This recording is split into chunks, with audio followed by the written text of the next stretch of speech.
దేవుని యొక్క అతి శ్రేష్టమైన నామమునకు మహిమ కలుగునుగాక. క్రీస్తునందు ప్రియమైన వారందరికీ నా స్తోత్రములు తెలియజేయుచున్నాను. ఈ ఉదయకాలమున మన వేకువ మన్నా యొక్క ముఖ్య అంశము నీవు దేవునిని ఎరిగియున్నావా. దీని ధ్యానార్థమై మనము యోహాను సువార్త 1వ అధ్యాయము 14వ వచనము వైపు మన పరిశుద్ధ గ్రంథమును త్రిప్పెదముగాక.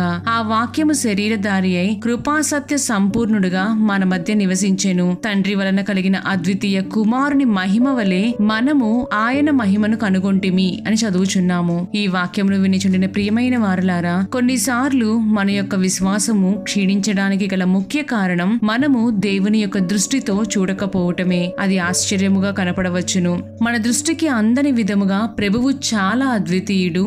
ఆయన మనలను గూర్చి ఏ విధముగా అనుకొనుచున్నారో, ఏ విధముగా ఆలోచించి తలంచుచున్నారో మనకి ఎలా తెలియను.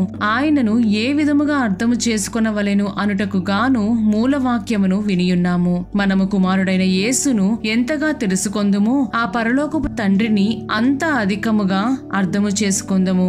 మనము ప్రభువైన యేసు తన తోటి వారిని ఏ విధముగా ఆదరించడివారో గమనించినట్లయితే మనము దేవుని యొక్క ప్రేమ అంటే ఏమిటో తెలుసుకొనగలము. మనము యోహాను సువార్త 4వ అధ్యాయము 6-7 వచనములను గమనించినట్లయితే అక్కడ యాకోబు బావి ఉండెను గనుక యేసు ప్రయాణము వలన అలసియున్న రీతినే ఆ బావి యొద్ద కూర్చుండెను. అప్పటికి ఇంచుమించు 12 గంటలాయెను. సమరయ స్త్రీ ఒకతే నీళ్లు చేదుకొనుటకు అక్కడికి రాగా యేసు నాకు దాహమునకిమ్మని ఆమెనడిగెను అని చదువుచున్నాము. మనము ఇక్కడ ఒక వెలివేయబడిన ఒక సమరయ స్త్రీని చూడగలము. ఆమె వెలివేయబడినట్లుగా ఏ విధముగా మనకు తెలియను. ఆమె నీళ్లు చేదుకొనుటకు గాను మిట్ట మధ్యాహ్నం బావి దగ్గరకు వచ్చెను. ఆ సమయములో ఎవరును నీళ్లు చేదుకొనుటకు రారు. ఆ ఊరి జనులు ఆమెను ఆమె యొక్క ప్రవర్తనను బట్టి వెలివేసి ఉండడం ఒకవైపు అయితే, ఆ స్త్రీ తనంతట తానుగా ప్రజలకు దూరముగా ఉండుటకు గాను నిర్ణయించుకొని ఉండి ఉండవచ్చును. అయితే ప్రభువైన యేసు ఏమి చేసెను? యేసు ఆమెను ప్రేమించెను. ఆమెను గురించి తెలిసినప్పటికీ ఆమెను అంగీకరించెను. ఈ లోకము లేక ఆ ఊరి జనులు ఇవ్వలేని గౌరవమును ఇచ్చి ఆమెపై శ్రద్ధను కనుపరిచెను. అవును ప్రియులారా, ప్రభువైన యేసు మనందరి పట్లను అదే శ్రద్ధ మరియు ప్రేమను కలిగి ఉన్నారు. దేవుడు మనము సిగ్గుతో, అవమానముతో, అపరాధములతో నిండి ఉండి భారమైన మనసుతో ఉండడం ఇష్టపడడు. ఒంటరిగా అనాథలుగా మిగిలిపోయిన మనలను ఆయన రాజ్య స్థాపనకై ఒక బలమైన యోధులుగా వాడుకొనుటకు సమర్థుడు. ప్రియమైన దేవుని జనమా, మనము గమనించినట్లయితే యూదులు సమరయులతో సాంగత్యము చేయరు. ఆయనను ప్రభువు ఆ సమరయ స్త్రీని దాహము కొరకు నీళ్లు అడిగెను. ఆ సమయములో ఆయన శిష్యుడు ఆహారము కొనుటకు ఊరిలోనికి వెళ్లియుండిరి. శిష్యులు లోకానుసారమైన కార్యములపై ఆసక్తి చూపుచున్నప్పుడు యేసు మాత్రం ఆత్మలను రక్షించవలెనని దాహమును కలిగియున్నాడు. ప్రభువు ఆమె స్థితి పూర్తిగా ఎరిగియుండియు ఆమెకు సహాయము చేసి రక్షణనిచ్చుటకు గాను ఆమె ఆత్మీయ మనోనేత్రములను తెరిచెను. మనము ఈ లోకములో జీవించుచున్నప్పుడు మనకంటే అర్హత లేని వారిని కాని తక్కువ వారిని కాని చూచినప్పుడు మనము వారితో అంత ప్రేమగా మాట్లాడుటకు మనసు రాదు. దేవుడిని తెలుసుకున్న తదుపరి మనకు తెలియకుండగానే దేవుని ప్రేమ మనలో క్రియ చేసి మనము అర్హత లేని వారిపై కూడా ప్రేమ చూపుదుము. అయితే ఆ స్త్రీ యేసును గూర్చి తెలుసుకున్న తదుపరి ఏమి చేసెనో తెలియనా? తాను పొందిన రక్షణను ఆ ఊరి జనులకు అంతా చాటి చెప్పెను. దీనిని గూర్చి 4వ అధ్యాయము 39వ వచనమును గమనించినట్లయితే, నేను చేసినవన్నీయు నాతో చెప్పెనని సాక్ష్యమిచ్చిన స్త్రీ యొక్క మాటను బట్టి ఆ ఊరిలోని సమరయులలో అనేకులు ఆయన యందు విశ్వాసముంచిరి అని చదువుచున్నాము. అనగా అప్పటి వరకు తనను తాను సమాజమునకు దూరముగా ఉంచుకొనిన ఆ సమరయ స్త్రీ తాను ప్రభువు దగ్గర నుండి పొందిన ప్రేమను తెలుసుకొని ఆ ప్రేమను అందరికీ తెలుపుటకు అందరికీ సాక్ష్యమిచ్చినప్పుడు ఆ ఊరిలో అనేక మంది సమరయులు యేసునందు విశ్వాసముంచిరి. మనము ఎప్పుడైతే క్రీస్తు ప్రేమను తెలుసుకొని పొందుమో ఆ ప్రేమను మనతోనే ఆపలేము. అది అందరికీ పంచవలెనని దేవుని బిడ్డలుగా ఆశపడుదుము. అంతట మనము తండ్రి చిత్తమును సైతం తద్వారా తెలుసుకొనగలము. యేసు యొక్క శిష్యులు ఆయనను భోజనము చేయమని అడిగినప్పుడు యేసు వారిని చూచి, నన్ను పంపిన వాని చిత్తము నెరవేర్చుటయు ఆయన పని తుదముట్టించుటయు నాకు ఆహారమై ఉన్నది అని సమాధానమిచ్చెను. ప్రియమైన దేవుని జనమా, మనము ప్రభువును గురించి, ఆయన యొక్క ప్రేమను గూర్చి అధికముగా లోతుగా తెలుసుకున్నప్పుడు మాత్రమే మనము తండ్రి చిత్తమును కూడా నెరవేర్చగలము అని మనము మన జీవితములలో జ్ఞాపకముంచుకొనవలెను. కాబట్టి మనము ఈ లోకములో జీవించునంత కాలము దేవుని పరిపూర్ణముగా ఎరిగి ఆయనను గూర్చి సమస్త జనులకును చాటి చెప్పవలెను. ఆ విధముగా సమరయ స్త్రీ వలె ప్రభువును గూర్చియు ఆయన యొక్క ప్రేమను గూర్చియు చాటి చెప్పుటకు ఆ ప్రభువే తగిన కృపను దయచేయుదురుగాక. దేవుడు మిమ్ములను మీ కుటుంబములను దీవించి కాచి కాపాడుదురుగాక. ఆమేన్.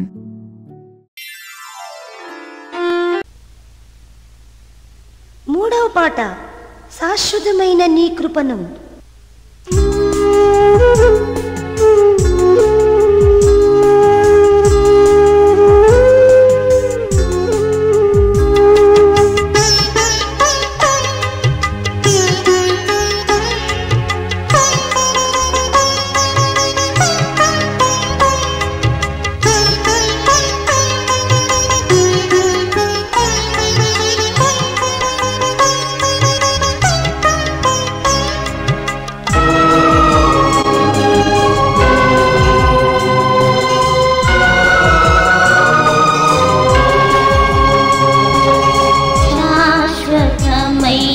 నీ కృపను ఎన్నాడును నేను మరువను దేవా, శాశ్వతమైన నీ కృపను ఎన్నాడును నేను మరువను దేవా.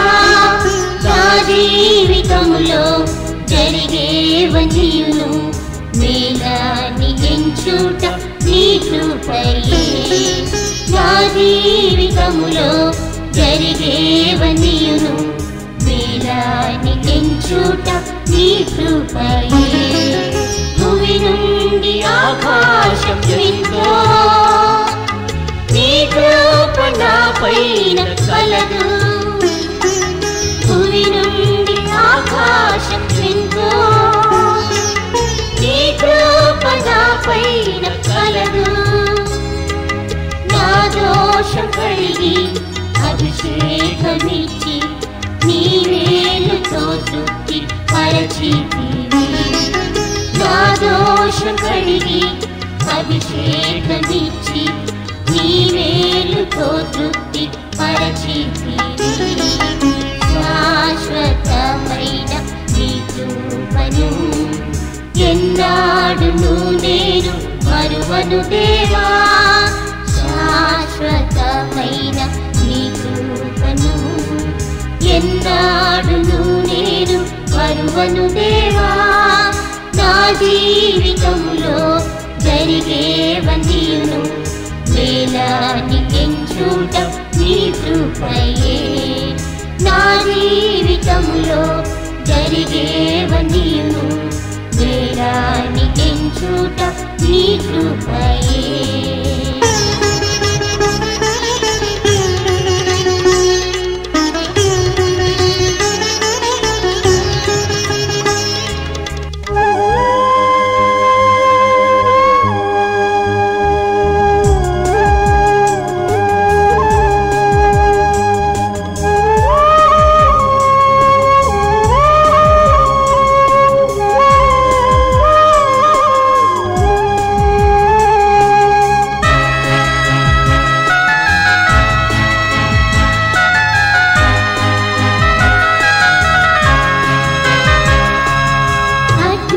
శోధనలో వెళ్ళినను నిందాలు నదివాలు రాగా, అగ్ని శోధనలో వెళ్ళినను నిందాలు నదివాలు రాగా.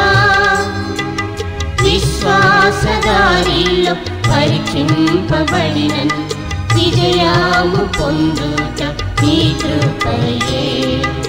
విశ్వాసదారిలో పరిచింపబడినను విజయము పొందుట నీ కృపయే శాశ్వతమైన నీ కృపను ఎన్నాడును నేను మరువను దేవా శాశ్వతమైన నీ కృపను ఎన్నాడును నేను మరువను దేవా నా జీవితములో జరిగేవనీవు వేదాన్ని ఎంచుట నీ కృపయే నా జీవితములో జరిగేవనీవు వేదాన్ని ఎంచుట నీ కృపయే బలహీన వ్యాధి దుఃఖం నన్నెంతో క్షీణింపచేసెను బలహీన వ్యాధి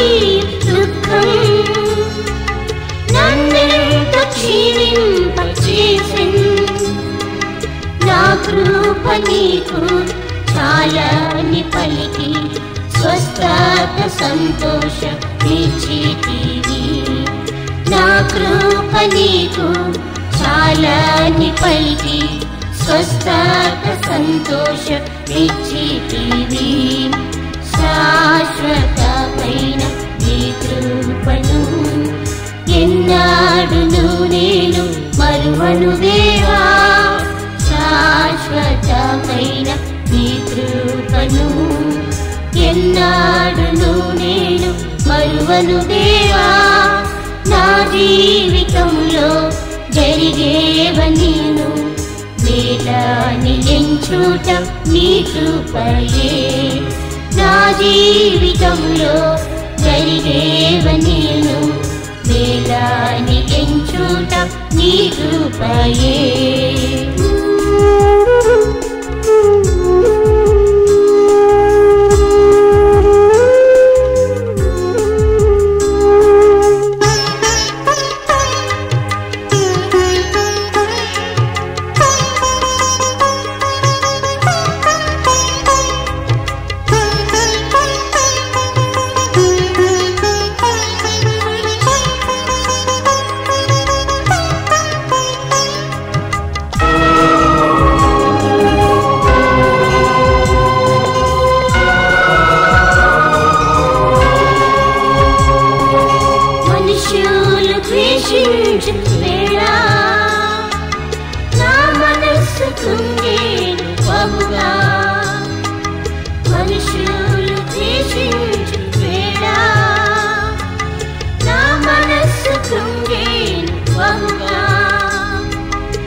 క్రీస్తుని స్వభావం కలుగుటకే స్వర్ణం వలెనే పుటం వేయబడి క్రీస్తుని స్వభావం కలుగుటకే శాశ్వతమైన నీ కృపను ఎన్నాడును నేను మరువను దేవా శాశ్వతమైన నీ కృపను ఎన్నాడును నేను మరువను దేవా నా జీవితంలో జరిగేవనీను వేదాన్ని ఎంచుట నీ కృపయే నా జీవితంలో జరిగేవనీను వేదాన్ని ఎంచుట నీ కృపయే కృపాసనము యొద్దకు చేరి క్రీస్తు కృపను పొంది కృపాసనము యొద్దకు చేరి క్రీస్తు కృపను పొంది సియోనుగానే నిర్మింపబడి సియోను రాజుతో ఏలేదను సియోనుగానే నిర్మింపబడి సియోను రాజుతో ఏలేదను శాశ్వతమైన నీ కృపను ఎన్నాడును నేను మరువను దేవా శాశ్వతమైన నీ కృపను ఎన్నాడును నేను మరువను దేవా. నా జీవితంలో జరిగేవన్నీను మేలాని ఎంచుట నీ కృపయే. నా జీవితంలో జరిగేవన్నీను మేలాని ఎంచుట నీ కృపయే.